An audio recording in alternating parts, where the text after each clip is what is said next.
நீங்க ஆடிக்கொண்டு இருக்கிறீங்க, அப்படி இந்த கடைசிக்கு அந்த கடைசிக்கு இப்படி இப்படி இப்படின்னு போய் போய் வந்தமே. அப்படி ஆடும்போது எது தாங்குச்சு? தரதான் தாங்கிட்டு இருக்குது. தெரியல. எப்ப தெரிஞ்சது?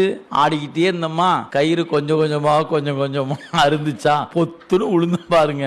அப்பதான் தெரிஞ்சிச்சு, அட கடவுளே, இந்த தர தாங்கி நிக்குது. அட ஆடும்போதும் அந்த தரதான் தாங்குச்சு, அருந்த போதும் தரதான் தாங்கி நிக்குது. அது மாதிரி இந்த மனித சட்டை எடுத்து உழன்று கொண்டிருக்கும் போதும் சிவம்தான் தாங்கி நிற்கிறது. பாசம் என்கிற இந்த கயிறு அறுவட்டால் தாங்குவது சிவம் என்பது தெரியும்.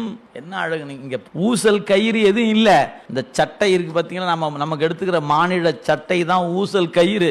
இது அருந்தால் தாய் தரையேயாம். இந்த கயிறு அறுபடுகிற பொழுது உன்னை தாங்குவது சிவம் என்று தெரியும். அது அஞ்ஞானிக்கு. ஞானியா இருந்தா ஆடும்போதே தெரிய வேண்டாமா? ஐயா இல்லைங்க, எனக்கு இப்பவே தெரியும் நம்மளை சிவம் தான் தாங்கி நிற்கிறது.